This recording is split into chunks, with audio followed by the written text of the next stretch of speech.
باوکو کوڕێک لە شیرینی خەودا کوژران. براکەی ئەکبەر حاجی ڕۆستەم تۆمەتبارە. پاش کوژرانی ئەکبەر حاجی ڕۆستەم لە گوندی ئۆمەربلی سەر بە قەزای کفری لە ڕۆژی دووشەمەی ڕابردوو. ئەمڕۆ سێ تۆمەتباری ڕووداوی کوشتنەکە لە فڕۆکەخانی بەغدا دەستگیر کران کە بە نیاز بوون عێراق بەجێبێڵن و پاش چەند کاتژمێرێکیش لە دەستگیرکردنی تۆمەتباران باوکو کوڕێکی بەڕەگەز عەرەب بە ناوەکانی عەزیز حەسەن تەمەن 47 ساڵ و کوڕە 19 ساڵانەکەی بە ناوی ئەحمەد لە قەزای کفری کوژران کە سوکاری کوژراوەکانی ئاماژەیان بەوە کرد کە کوڕە 19 ساڵانەکە لە شیرینی خەودا کوژراوە. پاش کوشتنی کوڕ و باوکەکەش زانیاریە سەرەتایەکان ئاماژەیان بەوە دەکرد کە کوشتنی ئەو کوڕ و باوکە پەیوەندی بە کوژرانی ئەکبەر حاجی ڕۆستەمەوە هەبێت.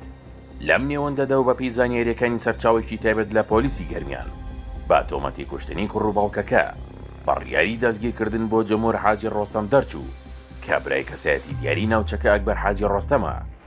سەرچاوەکە ئاماژەی بەوەش کرد بە گوێرەی مادەی 406 یاسای سزادانی عێراقی بە تۆمەتی کوشتنی دوو هاوڵاتی عەرەبەکەی قەزای کفری فەرمانی دەستگیرکردن بۆ جمهور حاجی ڕۆستەم دەرچووە.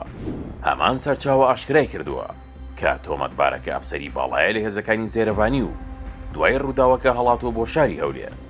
لەم بارەوە دەستگا ئەمنیەکانی هەولێر ئاگادار کراونەتەوە و هەماهەنگی لە نێوان هێزە ئەمنیەکانی گەرمیان و هەولێردا هەیە بە مەبەستی دەستگیرکردنی تۆمەتبارەکە و هێنانەوەی بۆ بەردەم یاسا.